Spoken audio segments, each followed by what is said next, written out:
अमेठी में हाईवे किनारे चारागाह की बेशकीमती जमीन पर बनाए गए अवैध मदरसे को प्रशासन ने गिरवा दिया। आज सुबह करीब 5 बजे एसडीएम सीओ और 5 थानों की पुलिस फोर्स की मौजूदगी में जेसीबी की मदद से अवैध मदरसे को प्रशासन ने जमींदोज करवा दिया। मामला गौरीगंज कोतवाली क्षेत्र के टांडा बांदा राष्ट्रीय राजमार्ग स्थित गुजर टोला गांव का है, जहां गांव के ही हसन पुत्र सुल्तान द्वारा हाईवे के किनारे 160 स्क्वायर फीट में चारागाह की बेशकीमती जमीन पर अवैध मदरसा बनाकर संचालित किया जा रहा था। लेखपाल की रिपोर्ट के बाद तहसील प्रशासन ने मदरसा मालिक को नोटिस भी जारी किया था। आज सुबह करीब 5 बजे एसडीएम सीओ और 5 थानों की पुलिस फोर्स की मौजूदगी में जेसीबी की मदद से मदरसे को जमींदोज कर दिया गया। प्रशासन ने मदरसा मालिक हसन पुत्र सुल्तान पर 2,24,000 का जुर्माना भी लगाया है। ये मदरसा 2009 से संचालित हो रहा है, जिसका 2018 से गौरीगंज तहसीलदार कोर्ट में मुकदमा चल रहा था। पिछले 2 सालों से ये मदरसा संचालित नहीं हो रहा था। वहीं पूरे मामले पर डीएम ने कहा कि न्यायालय के आदेश पर यह कार्रवाई की गई है। हाईवे किनारे बेशकीमती जमीन थी जिसे आज गिरवाया गया है। वहीं मुस्लिम बाहुल्य इलाके में मदरसे को गिराने को लेकर अमेठी एसपी ने कहा कि मौके पर लॉ एंड ऑर्डर की कोई स्थिति नहीं है। मौके पर बड़ी संख्या में पुलिस बल को तैनात कर दिया गया है। 2009 से ये मदरसा संचालित हो रहा था। शकील जी, किस तरह की कार्रवाई की गई है, क्या था यहाँ पे? यहाँ छोटे छोटे बच्चों को पढ़ाया जा रहा था, जो है लड़कियों को, खासकर लड़कियों को जो है 5 साल से 10-12 साल तक जो बच्चे पढ़ रहे थे।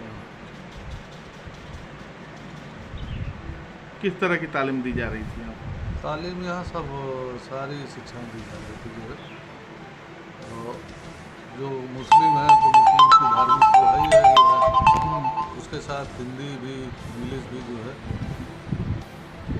बच्चों को बताया जा रहा था, सिखाया जा रहा था। कितने दिनों से सिखाया जा रहा है? ये कितने दिन से पढ़ाई चल रही है? वो लमसम हो गया जो है 15-20 साल। कहाँ के बच्चे आते थे यहाँ?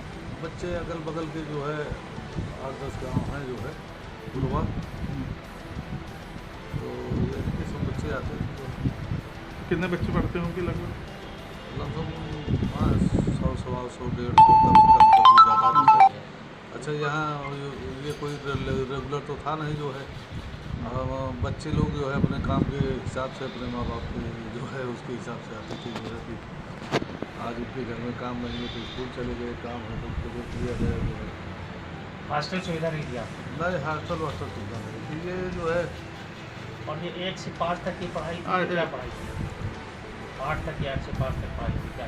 नहीं, यहाँ कोई जो है वो ये नहीं था कि जो है कि 1 से 5 तक ही पढ़ाया जाएगा या 8 तक पढ़ाया जाएगा। जो है बच्चों को उतना पढ़ाया जा रहा था कि जितने में वो लाइन अप हो जाए, जो है कि जैसे छोटे छोटे बच्चे हैं तो उनका आना, स्कूल आना जाना चालू, स्कूल जाने लगे। आज किस तरह की कार्रवाई की गई है? अब कार्रवाई जो है ज़मीन खाली करवाया गया, जो है और उसको जो है गिरा दिया गया, पूरा मदरसा ढा दिया गया। हाँ। जो चारागाह की ज़मीन पे निर्माण हुआ था एक मदरसा, किस तरीके से क्या पूरी कार्रवाई की गई है? ये मदरसा था और बताया गया कि 2009 से वहाँ चल रहा था, पर पिछले 2 साल से वहाँ कोई शैक्षणिक कार्य नहीं हो रहा था। ये हाईवे से लगी ज़मीन थी, एनएच से लगी ज़मीन थी, चारागाह की ज़मीन थी, बहुत बेशकीमती ज़मीन थी। इस पर एक तरह से देखें तो बिल्डिंग बना के इन्होंने अवैध कब्जा कर रखा था। तो न्यायालय से निर्णय हुआ है और न्यायालय के आदेश का अनुपालन आज सुबह कराया गया। तो उस अवैध निर्माण को राजस्व और पुलिस की टीम द्वारा ध्वस्त करा दिया गया है। जुर्माना भी लगाया गया? जुर्माना जो है वो जो निर्णय में होगा, न्यायिक निर्णय में होगा, उसके अनुसार लिया जाएगा। अभी तो फिलहाल मलबा वहाँ पर आया, मलबे को साफ कराने की कार्रवाई पर विचार किया जा रहा है। मुस्लिम बाहुल क्षेत्र है, वहाँ पे इस तरीके से, जिस तरीके से हसन के ऊपर कार्रवाई हुई है, तो लॉ एंड ऑर्डर को लेकर किस तरीके से क्या एहतियात बढ़ते जा रहे हैं? देखिए, 2009 से गुजरटोला गांव में एक अवैध निर्माण के बारे में प्रशासन ने एक फैसला लिए थे। उसका आज सुबह पुलिस और प्रशासन दोनों मिला के इसको अनुपालन किया है। वहाँ लॉ एंड ऑर्डर का कोई समस्या नहीं है, सामान्य